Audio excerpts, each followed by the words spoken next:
semuanya, kita lanjut lagi ya untuk materi masih tetap pembahasan soal UN 2019. Ini kita lanjut soal nomor 31-nya. Oke, tapi sebelum kita mulai, saya minta tolong sama teman-teman semuanya di subscribe ya. Oke, dan jangan lupa bagi juga, share juga buat teman-teman yang lain atau juga mereka membutuhkannya. Oke, kita lanjut aja ke soal nomor 31. Nih, perhatiinnya. Seorang petani dia kebingungan katanya karena lahannya sudah kurang produktif dibandingkan setelah terdampak hujan asam. Oke, kalau teman-teman tahu nih hujan asam itu kan berarti hujan yang mengandung kadar asamnya itu lebih tinggi. Itu ini. Kalau hujan asam itu dia pH-nya adalah lebih kecil dari 5,7. Oke, ini hujan asamnya karena katanya berasal dari letusan gunung berapi. Oke. Padahal secara rutin ia telah menambahkan pupuk nitrogen, jadi udah ditambah nitrogen sama amonia dengan maksud menyuburkan tanahnya. Setelah pH diperiksa, ternyata diperoleh pH-nya sebesar 2. Oke, ini berarti sangat asam banget ya. Menurut pandangan ahli, penggunaan pupuk nitrogen berlebih justru menyebabkan pH tanah itu menjadi semakin asam. Disebabkan oleh bakteri dalam tanah itu akan mengubah nih ion amoniumnya menjadi nitrat. Oke, karena nitrat ini kan dia adalah asam. Ion asam. Oke. Di sini dari beberapa zat berikut, jadi ini diketahui ada beberapa zat yang dapat ditambahkan oleh petani agar produktif kembali adalah apa? Oke, gini. Ini kan berarti secara keseluruhan setelah kita baca soalnya, berarti tanah Pak petani ini itu adalah kadarnya itu sangat asam. Oke, berarti dia asam. Oke, jadi kalau misalnya tumbuhan itu kalau dia tumbuh di tanah yang asam itu dia nggak bisa bertumbuh dengan baik kayak gitu. Jadi untuk menetralkan itu ingat kalau asam dinetralkan dengan mereaksikan dengan basa. Oke, jadi untuk menetralkan asam ini kita harus menambahkan senyawa yang bersifat basa. Oke, di sini udah dikasih beberapa pilihan. Kita cuma menentukan nih senyawa yang bersifat basa di sini yang mana. Oke, kalau teman-teman perhatiin ya secara jeli, kalau misalnya teman-teman udah tahu nih sistem tabel periodik unsur-unsurnya gitu dari golongan 1 sampai 8 itu sangat memudahkan kalau teman-teman udah hafal golongan 1 sampai 8 ya. Tetapi kalau misalnya kurang, itu teman-teman perhatiin aja yang kalau misalnya sering latihan pasti dengan sendirinya bisa gitu. Kalau dia golongan basa, itu kan yang terdapat dari unsur yang berasal dari golongan 1 dan golongan 2. Kita cek yang golongan 1 di sini yang mana. Oke, ini ada kalium. Oke, jadi kalium itu adalah basa kalau direaksikan dengan air ya. Jadi ini terbentuknya yaitu dari KOH ditambah basanya ini basanya asamnya itu ini adalah H3PO4. Oke, jadi ini adalah garam. Oke, yang terbentuk dari basanya yaitu KOH, ini basa kuat, sedangkan H3PO4 ini adalah asam lemah. Oke, berarti ini bersifat asam, berarti ini udah benar, ya kan? Jadi kita harus menambahkan yang bersifat basa. Terus kalau dia amonium nitrat, oke, kalau amonium nitrat itu, oke, kita buat sini ya. Ini berasalnya dari mana? Oke, ini berasal dari amonia yaitu NH3. Ini ditambah dengan ini dari amonianya. NO3 ini berasal dari HNO3. Oke, amonia ini merupakan basa lemah. Sedangkan asam nitrat ini merupakan asam kuat. Oke, jika asam kuat ketemu dengan basa lemah, ini nanti garamnya ini berarti yang menang adalah yang kuatnya dong. Oke, berarti ini adalah garam yang bersifat asam. Oke, jadi kita nggak cocok kalau nambahin yang nomor 2. Karena ini udah asam, ya kan? Jadi kita yang cari yang basa.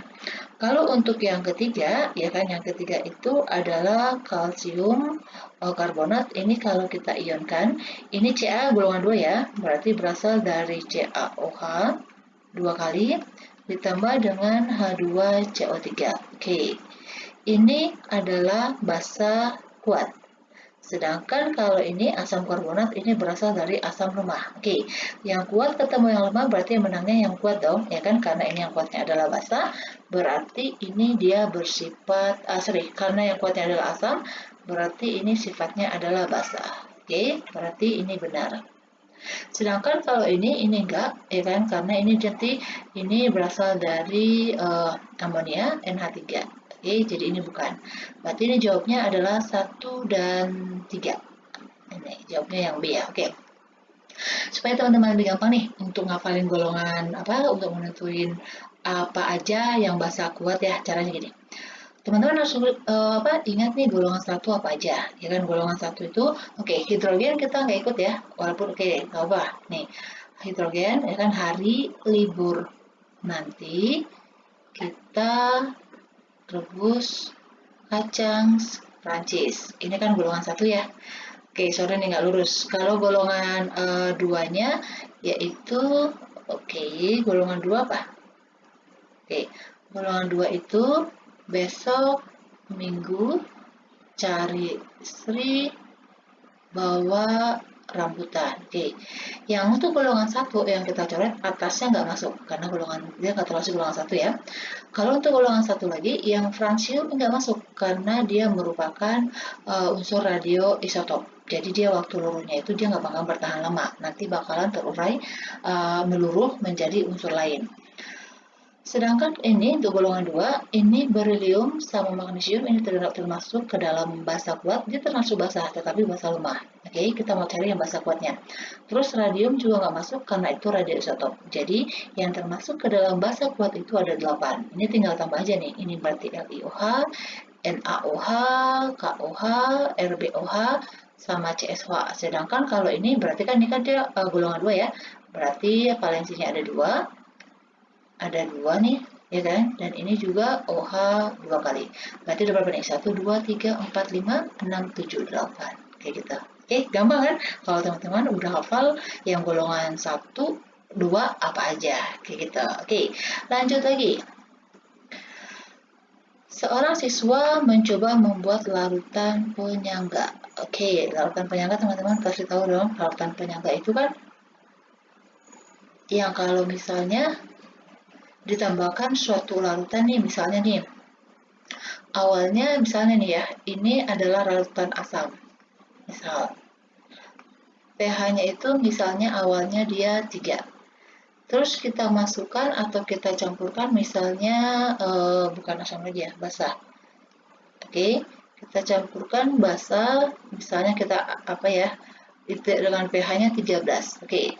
Kalau di sini tidak ada larutan buffernya atau penyangganya, ini nanti kalau setelah dia dicampurkan, ini pH-nya itu nanti bakalan naik. Oke, bisa jadi nanti pH-nya menjadi 6, 7 kayak gitu. Tapi kalau dengan adanya buffer yang menyangga, palingan nanti kalau pH-nya naiknya cuma sedikit gitu. Palingan sekitar misalnya 3,01 kayak gitu. Oke. Itu adalah fungsi dari buffer penyangga. Di sini katanya buffer yang dibuat itu adalah pH-nya 5. Dari zat-zat tersedia yaitu ini ada asam cuka dan garamnya adalah natrium asetat. Oke, berarti ini termasuk ke dalam buffer asam ya. Oke, buffer asam berarti rumusnya nanti ini H plus sama dengan Ka dikali mol asam per mol garamnya. Oke, itu adalah rumusnya nanti. Sini sudah diketahui berapa MR-nya. Oke, nih. Langkah yang dilakukannya yaitu dia menimbang 8,2 gram natrium asetatnya, kemudian menambahkan 100 ml air. Selanjutnya diaduk hingga larut. Langkah yang kedua, mengukur 200 ml larutan asam asetat, kemudian memasukkannya ke dalam gelas kimia yang berisi natrium asetat. Terus mengaduknya hingga campuran larutan menjadi homogen. Oke, ini adalah step yang dilakukan oleh siswa tersebut. Setelah dilakukan pengukuran, pH larutan penyangga yang dihasilkan itu lebih kecil katanya dari 2. Dari 2. Lebih kecil dari 5. Padahal dia mau buat 5 gitu, tetapi pH-nya lebih kecil dari 5 yang diperolehnya. Tahapan yang menyimpang dalam pembuatan penyangga tersebut sehingga tidak mendapatkan pH sesuai dengan keinginan. Kira-kira dari tahap yang ini yang salah yang mana kayak gitu. Oke, kita cek nih. Pada tahap 1 bukan ditambahkan 100 ml ya, 100 ml, melainkan ditambahkan hingga volume larutannya menjadi 100 ml gitu. Oke, ini volumenya gini ya. Ini kan kita mau cari nih pH-nya. Gimana caranya supaya pH-nya itu 5? Kalau misalnya ini 100 mili, ya kan? Nanti kita cari dulu dia molnya berapa, karena kan yang kita pakai di sini mol ya. Jadi kalau ini dia nggak terlalu berpengaruh. Kalau yang B, kristal natrium asetatnya seharusnya dilarutkan terlebih dahulu. Ini juga nggak masalah. Kalau siapa yang dilarutkan terlebih dahulu juga nggak masalah ya. Itu cuma proses pelarutan aja. Terus kalau yang C, volume asam asetatnya ditambahkan terlalu banyak. Oke, kita cek. Di sini kan yang diketahui adalah kemolaran dari asam asetatnya. Di sini rumusnya adalah mol. Berarti kalau dia molar ada, berarti untuk mencari molnya, berarti molar dikali volumenya.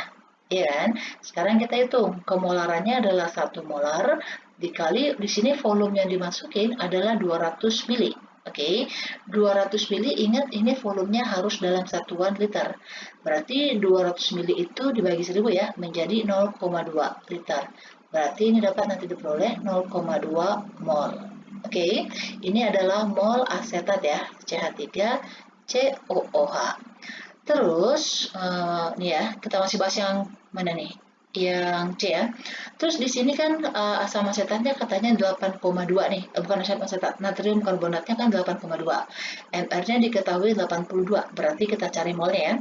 Berarti untuk mol asam asetatnya yang diketahui adalah massa, terus berarti ada MR, berarti kita bisa cari mol, ya kan? Berarti 8,2, masanya MR-nya adalah 82. Berarti ini dibagi berapa? 0,1 ya. Oke, 0,1 mol. Jika kita masukin ke rumus ini, apakah benar nanti pH-nya akan diperoleh 5? Oke, kita cek. Berarti kita masukin rumus konsentrasi. Oke, konsentrasi H+ berarti sama dengan Ka dikali mol asam dibagi dengan mol garam. Terus ini Ka-nya diketahui ya, ini Ka-nya di soal. Berarti 1 dikali 10 pangkat min 5 dikali, kita masukin data yang ini ya. Tadi mol dari asam asetatnya adalah 0,2. Berarti ini 0,2 per, ini garamnya 0,1. Ya kan? Ini coret, nanti dapatnya 2. Berarti kalau ini dikali sama dengan 2 dikali 10 pangkat min 5, ya kan? Kalau kita jadikan pH, berarti dia sama dengan min log konsentrasi H+. Berarti sama dengan min log 2 kali 10 pangkat min 5. Gitu. Ini sama dengan 5, ya kan? 5 dikurang log 2. Log 2 itu sekitar 0,3 ya. Berarti kalau 5 dikurang 0,3 berarti sekitar 4,7 pH-nya. Ya kan? Nah, ternyata benar. Nih, katanya dia lebih kecil dari 5, ya kan? Berarti kesalahannya adalah volume CH3COOH yang ditambahkan itu terlalu banyak. Seharusnya supaya sama ini harusnya 100, ya kan? Karena kan kalau 100 dikali 0,2, 100 mili itu kan berarti 0,1 nih, ya kan? Molarnya 1 berarti 0,1. Kalau ini 0,1 dibagi 0,1 akhirnya 1 kan? Berarti log dari 1 kali 10 pangkat min 5 itu adalah 5, kayak gitu. Jadi kesalahannya adalah yang di nomor yang pilihan C ya. Kalau ini saya tambahkan pada prosedur 2 seharusnya bukan. Bukan. Ini enggak. Di sini udah benar. Kalau yang ini juga bukan. Jadi yang paling tepatnya itu adalah yang C. Lanjut lagi soal yang nomor 33. 33 ini nih, berikut adalah gambar 2 buah larutan basah yang memberikan memberikan warna yang sama dengan indikator fenolfetalin. Berarti fenolfetalin itu dia pH-nya berapa? Nah, sekitar dari 8 sampai 10 ya. Di sini ada 2 senyawanya, teman-teman harus perhatiin nih. Ini adalah amonium hidroksida dan ini adalah NaOH. Kita cek nih, teman-teman harus tahu, ya kan? Kalau dia NaOH, ini berarti termasuk apa? Pintar. Ini termasuk ke dalam basa kuat. Sedangkan kalau dia NH4OH, ini termasuk ke dalam basa lemah. Kita cek dulu nih yang A dulu ya. Kita cek dulu pH-nya berapa. Kalau untuk NaOH, untuk mencari OH-nya, hati-hati ya. Ini teman-teman harus ingat nih. Kalau untuk basa kuat, untuk cari OH-, konsentrasi OH- ya, itu sama dengan kemolaran dikali dengan valensinya. Oke, valensi dari OH-nya. Berarti ini kita hitung aja ya, ini kemolarannya kita jadikan nol berpangkat aja ya. Ini 1, 2 berarti sama dengan 1 kali 10 pangkat min 3. Ya kan? Berarti 1 kali 10 pangkat min 3. Valensi OH-nya dapat dari mana? Ini NaOH-nya kita ionin. Ya kan? Ini menjadi Na plus ditambah dengan OH-. Valensinya ini. Oke, ini disebut dengan valensi jumlah jumlah ion OH-nya itu berapa? Oke, berarti ini 1. Berarti konsentrasi OH-nya adalah 1 dikali 10 pangkat min 3. Baru setelah itu kita cari pOH-nya, ya kan? pOH berarti sama dengan min log konsentrasi OH-. Berarti ini sama dengan min log dari 1 dikali 10 pangkat min 3, ya kan? Min 3 ketemu dengan min menjadi plus. Ini 3 dikurang log 1. Log 1 kan 0. Berarti ini sama dengan pH-nya 3. pOH-nya 3. Kalau kita mau hitung pH, oke, ingat ya. Berarti ini sama dengan 14 dikurang pOH. Berarti sama dengan 14 dikurang 3. Jadi pH-nya adalah 11. pH yang ini. Oke, sedangkan ini kan berarti dia basa lemah. Kalau dia basa lemah, untuk mencari konsentrasi OH-nya itu sama dengan akar, oke, dari konstantanya dikali kemolarannya. Berarti ini sama dengan akar KB-nya diketahui ya, 10 pangkat min 5. Berarti ini 10 pangkat min 5 dikali kemolarannya adalah 0,1, berarti sama dengan 1 kali 10 pangkat min 1 ya. Oke, berarti ini sama dengan akar dari 10 pangkat min 6. Oke, akarnya berapa? Oke, 10 pangkat min 3. Berarti pOH-nya sama dengan min log konsentrasi OH-, ya kan? Berarti sama dengan min log 10 pangkat min 3. Min ketemu sama ini berarti dia 3. pOH-nya 3, berarti untuk hitung pH-nya sama dengan 14 dikurang pOH. Berarti 14 dikurang 3, pH-nya adalah 11. Ternyata pH-nya mereka sama nih. Harga pH kedua larutan adalah 11. Berarti jawaban yang paling benar adalah A ya. Udah ketahuan langsung nih. Kedua larutan. Yang ditanya yang benar yang mana? Oke, ini jawabnya yang A. Oke, bisa ya. Jadi teman-teman kalau misalnya seperti ini harus tahu dulu itu dia merupakan kuat atau lemah, basa kuat atau basa lemah, kayak gitu ya. Untuk menentukan dia basa kuatnya itu seperti yang tadi di soal 32 atau 31 tadi kita udah jelasin ya, yang mana yang basa kuat. Berarti kalau selain dari itu dia merupakan basa lemah. Cara menghitung OH-nya yaitu pakai rumus yang ini kalau untuk yang lemah, kalau untuk yang kuat pakai rumus yang ini. Oke, bisa ya. Kalau yang B nih, dengan indikator fenolfetalin larutan tidak berwarna, ini jelas salah. Karena ini pH-nya 11, 11 ini udah termasuk basa kuat ya. Jadi kalau dia basa, oke, dia kalau dikasih PP, fenolfetalin, itu warnanya akan menjadi pink. Oke, ini salah. Terus konsentrasi amonium hidroksida sama dengan konsentrasi NaOH, salah. Ini konsentrasinya 0,1, ini 0,01, jelas salah. Dari sini aja kita lihat salah. Dibutuhkan konsentrasi asam yang tidak sama untuk jelas salah. Ini konsentrasi asamnya harus sama. Kenapa? Karena dia pH-nya sama. Oke. Misalnya ya, katanya tidak, seharusnya ini sama. Konsentrasi ion OH- dari amonium hidroksida lebih besar katanya daripada konsentrasi ion OH- dari NaOH. Salah. Konsentrasinya cek nih. Ini konsentrasi dari basa lemah, sedangkan konsentrasi dari basa kuat ini sama dia, bukan lebih besar. Oke, bisa ya? Next lagi, soal 34. Mesin kendaraan bermotor, dapat bekerja karena adanya energi hasil pembakaran bensin.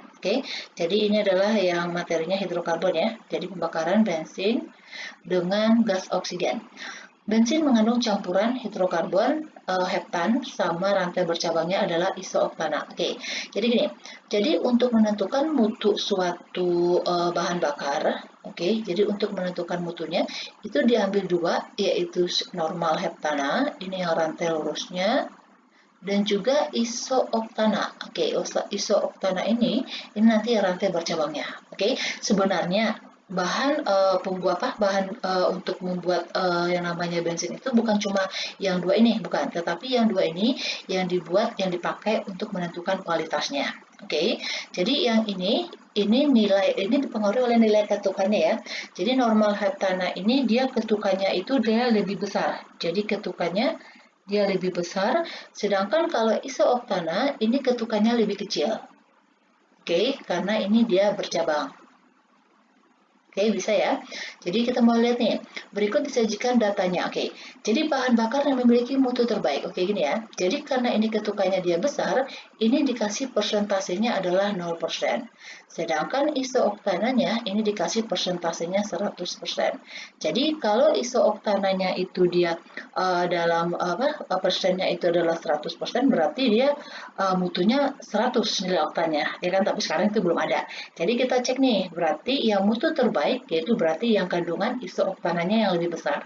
Berarti di sini kandungan isooktananya yang lebih besar adalah yang ini ya, yang 96. Makanya jawabnya ini adalah Pertamax Turbo, yang A. Oke, bisa ya? Oke, lanjut lagi soal 35. Ini soal yang terakhir ya. Berikut adalah hasil uji karbohidrat. Oke, uji karbohidrat menghasilkan, ini ujinya, berdasarkan uji tersebut karbohidrat ini adalah apa? Oke, nih kita cek satu-satu. Menghasilkan endapan ungu kalau dia bereaksi dengan bereaksinya menggunakan molis. Oke, perlu teman-teman ketahui, molis ini itu adalah salah satu larutan yang digunakan untuk menguji karbohidrat. Oke, apakah suatu zat itu dia mengandung karbohidrat atau enggak. Sedangkan kalau dia menggunakan larutan iodin, ini untuk menguji yaitu dia karbohidrat yang tipenya adalah polisakarida. Polisakarida, oke? Karena karbohidrat itu seperti kita tahu dia ada 3 jenisnya, ya kan? Jadi karbohidrat itu dibagi menjadi 3, ada yang namanya monosakarida, oke? Ada yang disakarida, dan juga ada yang namanya polisakarida. Oke, berarti yang untuk larutan iodin itu adalah untuk menguji yang polisakarida ini. Polisakarida itu ada beberapa, yaitu ada yang amilum, ada yang glikogen, terus ada yang namanya dextrin, kayak gitu. Jadi kalau dia menggunakan larutan iodin, ini udah jelas ini adalah untuk menguji polisakarida yang jenisnya adalah amilum. Oke, dan kalau dia positif, dia akan memberikan warna biru. Oke ya, ingat ya. Jadi dia akan memberikan warna biru. Berarti ini udah ketahuan dong jawabnya dari sini, yang bagian nomor 2 aja. Ya kan, berarti ini adalah amilum. Kalau ditambahkan reaksi Fehling tidak menghasilkan endapan merbata. Oke, teman-teman perlu ketahui, reaksi Fehling ini untuk menguji adanya kandungan aldehidnya. Oke, jadi adanya aldehid pada suatu senyawa. Oke, dia akan, kalau dia positif dia akan menghasilkan endapan merbata. Di sini katanya ditambahkan reaksi Fehling tidak menghasilkan endapan merbata. Oke, berarti yang paling benar itu adalah yang amilum. Oke, demikian dulu untuk pembahasan kita dari soal 31 sampai 35. Semoga teman-teman bisa mengerti ya, dan lebih banyak lagi latihannya, dan supaya lebih terbiasa dengan soal-soal, sehingga nanti kalau misalnya untuk menghadapi ujian yang namanya SNPTN, SBPTN, ujian sekolah atau ujian sehari-hari ini di sekolah atau ulangan harian, teman-teman nilainya bagus. Oke, ingat lancar kaji itu karena diulang, jadi semakin banyak teman-teman latihan mengerjakan soal, saya percaya teman-teman pasti bisa. Oke, demikian dulu. Jangan lupa ya, di-subscribe ya. Di-subscribe dengan nama channelnya itu Lia NGL. Dan jangan lupa di-share juga nih buat teman-teman yang lainnya. Oke, terima kasih.